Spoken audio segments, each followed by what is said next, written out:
मेरा नाम है अभय और आप सुन रहे हैं मुंशी प्रेमचंद की कहानी सवा शेर क्यों हूँ। किसी गांव में शंकर नाम का एक कुर्मी किसान रहता था। सीधा साधा गरीब आदमी था। अपने काम से काम, न किसी के लेने में न देने में। छक्का पंजा न जानता था। छल प्रपंच की उसे छूत भी न लगी थी। ठगे जाने की चिंता न थी।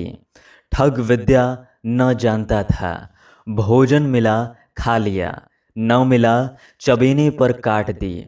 चबेना भी न मिला तो पानी पी लिया और राम का नाम लेकर सो रहा। किंतु जब कोई अतिथि द्वार पर आ जाता तो उसे इस निवृत्ति मार्ग का त्याग करना पड़ता था। विशेषकर जब साधु महात्मा पदार्पण करते थे तो उसे अनिवार्यतः सांसारिकता की शरण लेनी पड़ती थी। खुद भूखा सो सकता था, पर साधु को कैसे भूखा सुलाता। शाप देकर भस्म न कर देते। एक दिन संध्या समय एक महात्मा ने आकर उसके द्वार पर डेरा जमाया। तेजस्वी मूर्ति थी। पीतांबर गले में, जटा सिर पर, पीतल का कमंडल हाथ में, खड़ाऊं पैर में, ऐनक आंखों पर। संपूर्ण वेश उन महात्माओं का सा था जो रईसों के प्रासादों में तपस्या, हवा गाड़ियों पर देवस्थानों की परिक्रमा और योग सिद्धि प्राप्त करने के लिए रुचिकर भोजन करते हैं। घर में जौ का आटा था, वो उन्हें कैसे खिलाता। प्राचीन काल में जौ का चाहे जो कुछ महत्व रहा हो, पर वर्तमान युग में जौ का भोजन सिद्ध पुरुषों के लिए दुष्पाच्य होता है। बड़ी चिंता हुई, महात्मा जी को क्या खिलाऊं। आखिर निश्चय किया कि कहीं से गेहूं का आटा उधार लाऊं, पर गांव भर में गेहूं का आटा न मिला। गांव में सब मनुष्य ही मनुष्य थे, देवता एक भी न था। अतएव देवताओं का खाद्य पदार्थ कैसे मिलता। सौभाग्य से गांव के विप्र महाराज के यहाँ से थोड़े से गेहूं मिल गए। उनसे सवा सेर गेहूं उधार लिया और स्त्री से कहा कि पीस दे। महात्मा ने भोजन किया, लंबी तान कर सोए। प्रातःकाल आशीर्वाद देकर अपनी राह ली। विप्र महाराज साल में 2 बार खलिहानी लिया करते थे। शंकर ने दिल में कहा, सवा सेर गेहूं इन्हें क्या लौटाऊं। पनसेरी के बदले कुछ ज़्यादा खलिहानी दे दूंगा। ये भी समझ जाएंगे, मैं भी समझ जाऊंगा।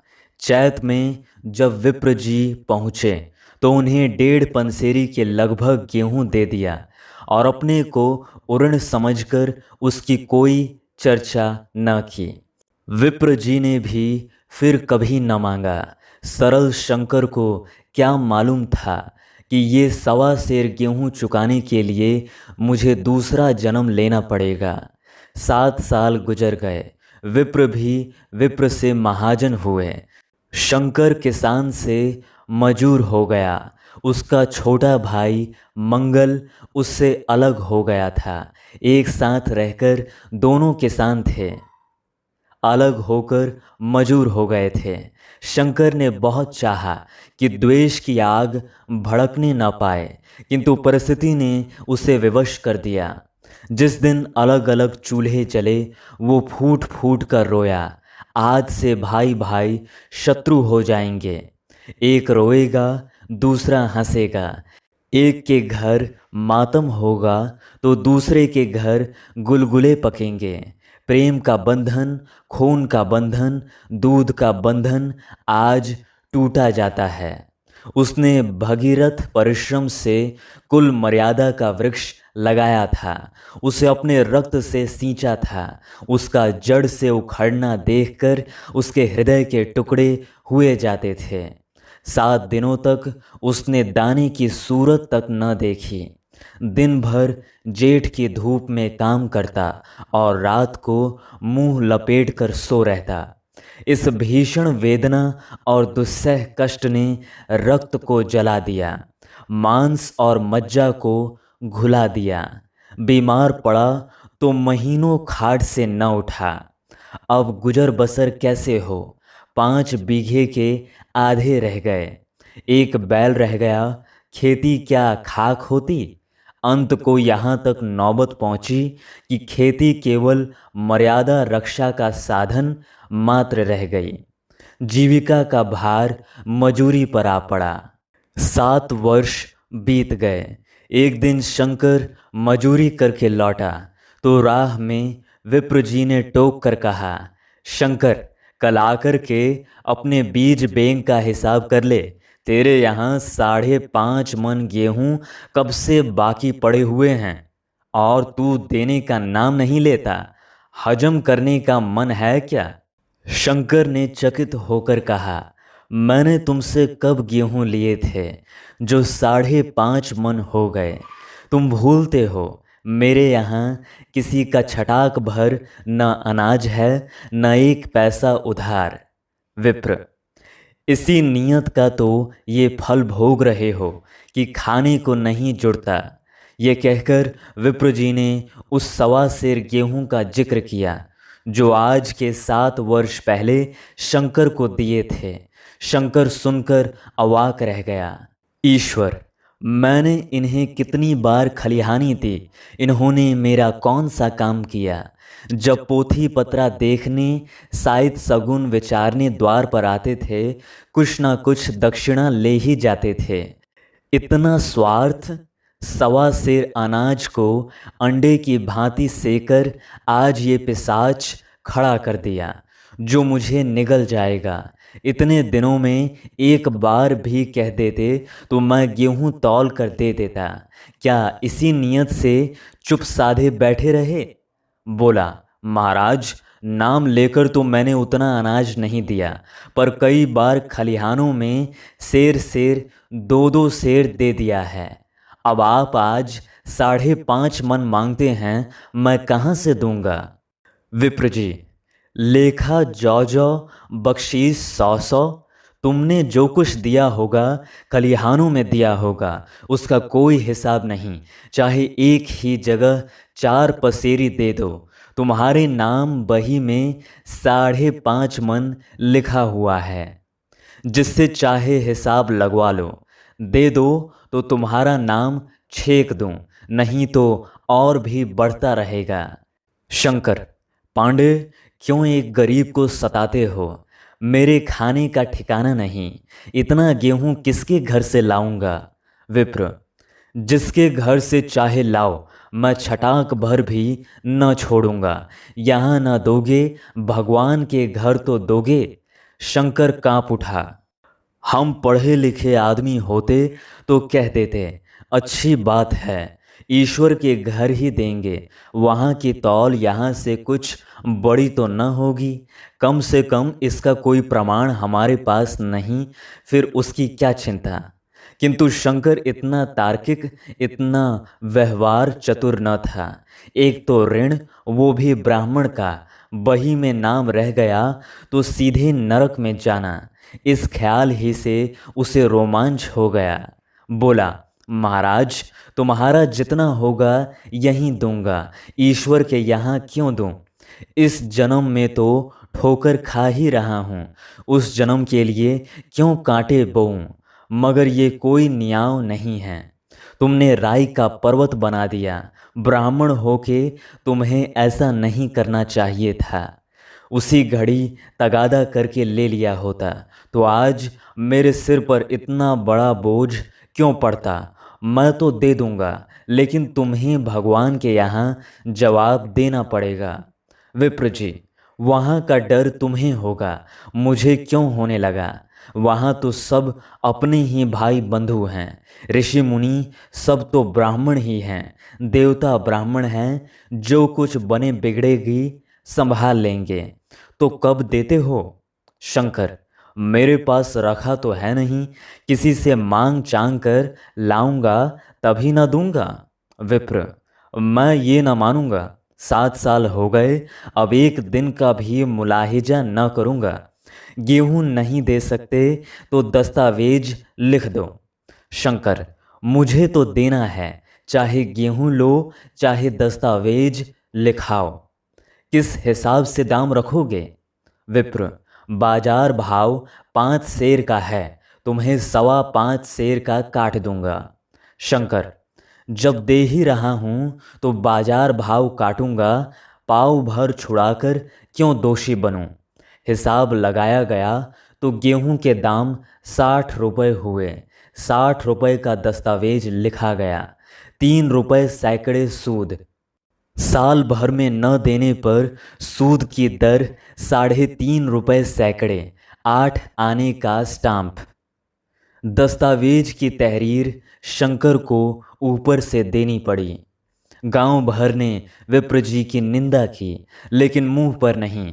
महाजन से सभी का काम पड़ता है, उसके मुंह कौन आए? शंकर ने साल भर तक कठिन तपस्या की। म्याद के पहले रुपए अदा करने का उसने व्रत सा कर लिया। दोपहर को पहले भी चूल्हा न जलता था, चबेने पर बसर होती थी। अब वो भी बंद हुआ। केवल लड़के के लिए रात को रोटियां रख दी जाती। पैसे रोज का तंबाकू पी जाता था। यही एक व्यसन था जिसे वो कभी न त्याग सका था। अब वो व्यसन भी इस कठिन व्रत की भेंट हो गया। उसने चिलम पटक दी, हुक्का तोड़ दिया और तंबाकू की हांडी चूर चूर कर डाली। कपड़े पहले भी त्याग की चरम सीमा तक पहुंच चुके थे। अब वो प्रकृति की न्यूनतम रेखाओं में आबद्ध हो गए। शिशिर की अस्थि बेधक शीत को उसने आग ताप कर काट दिया। इस ध्रुव संकल्प का फल आशातीत तो न हुआ, किंतु साल के अंत में उसके पास 60 रुपये जमा हो गए। उसने समझा, पंडित जी को इतने रुपए दे दूंगा और कहूँगा, महाराज बाकी रुपए भी जल्द ही आपके सामने हाजिर करूँगा। 15 रुपये की तो और बात है, क्या पंडित जी इतना भी न मानेंगे? उसने रुपए लिए और ले जाकर पंडित जी के चरण कमलों पर अर्पण कर दिया। पंडित जी ने विस्मित होकर पूछा, किसी से उधार लिए क्या? शंकर, नहीं महाराज, आपके असीस से सबकी मजूरी अच्छी मिली। विप्र, लेकिन ये तो 60 रुपये ही है।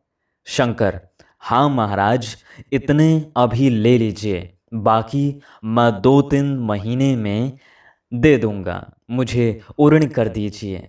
विप्र, उऋण तो जब ही होगे जबकि मेरी कौड़ी कौड़ी चुका दोगे। जाकर मेरे 15 रुपये और लाओ। शंकर, महाराज इतनी दया करो, अब सांझ की रोटियों का भी ठिकाना नहीं है। गांव में हूँ तो कभी न कभी दे ही दूंगा। विप्र जी, मैं ये रोग नहीं पालता, न बहुत बातें करना जानता हूँ। अगर मेरे पूरे रुपए न मिलेंगे तो आज से 3.5 रुपये सैकड़े का ब्याज लगेगा। अपने रुपए चाहे अपने घर में रखो, चाहे मेरे यहाँ छोड़ जाओ। शंकर, अच्छा जितना लाया हूँ उतना रख लीजिए, मैं जाता हूँ, कहीं से 15 रुपये और लाने की फिक्र करता हूँ। शंकर ने सारा गांव छान मारा, मगर किसी ने रुपए न दिए। इसलिए नहीं कि उसका विश्वास न था या किसी के पास रुपए न थे, बल्कि इसलिए कि पंडित जी के शिकार को छेड़ने की किसी की हिम्मत न थी। क्रिया के पश्चात प्रतिक्रिया नैसर्गिक नियम है। शंकर साल भर तक तपस्या करने पर भी जब ऋण से मुक्त होने में सफल न हो सका तो उसका संयम निराशा के रूप में परिणत हो गया। उसने समझ लिया कि जब इतना कष्ट सहने पर भी साल भर में 60 रुपये से अधिक न जमा कर सका, तो अब और कौन सा उपाय है जिसके द्वारा इसके दूने रुपए जमा हों? जब सिर पर ऋण का बोझ ही लदना है तो क्या मन भर का और क्या 1.25 मन का? उसका उत्साह क्षीण हो गया, मेहनत से घृणा हो गई। आशा उत्साह की जननी है। आशा में तेज है, बल है, जीवन है। आशा ही संसार की संचालक शक्ति है। शंकर आशाहीन होकर उदासीन हो गया। वो जरूरतें जिनको उसने साल भर तक टाल रखा था, अब द्वार पर खड़ी होने वाली भिखारिणी न थीं, बल्कि छाती पर सवार होने वाली पिशाचिनियाँ थीं, जो अपनी भेंट लिए बिना जान नहीं छोड़तीं। कपड़ों में चकतियों के लगने की भी एक सीमा होती है। अब कि शंकर को चिट्ठा मिलता तो वो रुपए जमा न करता, कभी कपड़े लाता, कभी खाने की कोई वस्तु। जहाँ पहले तमाकू ही पिया करता था, वहाँ अब गांजे और चरस का चस्का भी लगा। उसे अब रुपया अदा करने की कोई चिंता न थी, मानो उसके ऊपर किसी का एक पैसा भी नहीं आता। पहले जूड़ी चढ़ी होती थी, पर वो काम करने अवश्य जाता था। अब काम पर न जाने के लिए बहाना खोजा करता। इस भांति 3 वर्ष निकल गए। विप्रजी महाराज ने एक बार भी तकाजा न किया। वो चतुर शिकारी की भांति अचूक निशाना लगाना चाहते थे। पहले से शिकार को चौंकाना उनकी नीति के विरुद्ध था। एक दिन पंडित जी ने शंकर को बुलाकर हिसाब दिखाया। 60 रुपए जो जमा थे, वो मिन्हा करने पर अब भी शंकर के जिम्मे 120 रुपए निकले। शंकर, इतने रुपए तो उसी जन्म में दूंगा, इस जन्म में नहीं हो सकते। विप्र जी, मैं इसी जन्म में लूंगा, मूल न सही सूद तो देना ही पड़ेगा। शंकर, एक बैल है वो ले लीजिए, एक झोपड़ी है वो ले लीजिए, और मेरे पास क्या रखा है। विप्र, मुझे बैल बधिया लेकर क्या करना है, मुझे देने को तुम्हारे पास बहुत कुछ है। शंकर, और क्या है महाराज। विप्र, कुछ नहीं है, तुम हो। आखिर तुम भी कहीं मजूरी करने जाते ही हो। मुझे भी खेती के लिए मजूर रखना ही पड़ता है। सूद में तुम हमारे यहाँ काम किया करो, जब सुविधा हो मूल भी दे देना। सच तो यूँ है कि अब तुम किसी दूसरी जगह काम करने नहीं जा सकते, जब तक मेरे रुपए नहीं चुका दो। तुम्हारे पास कोई जायदाद नहीं है। इतनी बड़ी गठरी मैं किस एतबार पर छोड़ दूं? कौन इसका जिम्मा लेगा कि तुम मुझे महीने महीने सूद देते जाओगे, और कहीं कमाकर जब तुम मुझे सूद भी नहीं दे सकते तो मूल की कौन कहे। शंकर, महाराज, सूद में तो काम करूंगा और खाऊंगा क्या। विप्र, तुम्हारी घरवाली है, लड़के हैं, क्या वे हाथ पांव कटा के बैठेंगे। रहा मैं, तुम्हें आध सेर जौ रोज कलेवा के लिए दे दिया करूंगा। ओढ़ने को साल में एक कंबल पा जाओगे, एक मिर्जई भी बनवा दिया करूंगा। और क्या चाहिए। ये सच है कि और लोग तुम्हें 6 आने रोज देते हैं, लेकिन मुझे ऐसी गरज नहीं है। मैं तो तुम्हें अपने रुपए भराने के लिए रखता हूँ। शंकर ने कुछ देर तक गहरी चिंता में पड़े रहने के बाद कहा, महाराज, ये तो जन्म भर की गुलामी हुई। विप्र, गुलामी समझो चाहे मजूरी समझो, मैं अपने रुपए भराए बिना तुमको कभी ना छोड़ूंगा। तुम भागोगे तो तुम्हारा लड़का भरेगा। हाँ, जब कोई न रहेगा तब की बात दूसरी है। इस निर्णय की कहीं अपील न थी। मजूर की जमानत कौन करता, कहीं शरण न थी। भाग कर कहाँ जाता। दूसरे दिन से उसने विप्र जी के यहाँ काम करना शुरू कर दिया। 1.25 सेर गेहूं की बदौलत उम्र भर के लिए गुलामी की बेड़ी पैरों में डालनी पड़ी। उस अभागे को अब अगर किसी विचार से संतोष होता था तो ये था कि वो मेरे पूर्व जन्म का संस्कार है। स्त्री को वे काम करने पड़ते थे जो उसने कभी न किए थे। बच्चे दानों को तरसते थे, लेकिन शंकर चुपचाप देखने के सिवा और कुछ न कर सकता था।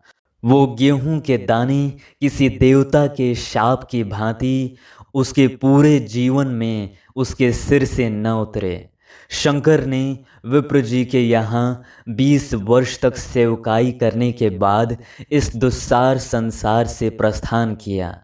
120 रुपए अभी तक उसके सिर पर सवार थे। पंडित जी ने उस गरीब को ईश्वर के दरबार में कष्ट देना उचित न समझा। इतने अन्यायी, इतने निर्दयी न थे। उसके जवान बेटे की गर्दन पकड़ी। आज तक वो विप्र जी के यहाँ काम करता था। उसका उद्धार कब होगा, होगा भी या नहीं, ईश्वर ही जाने।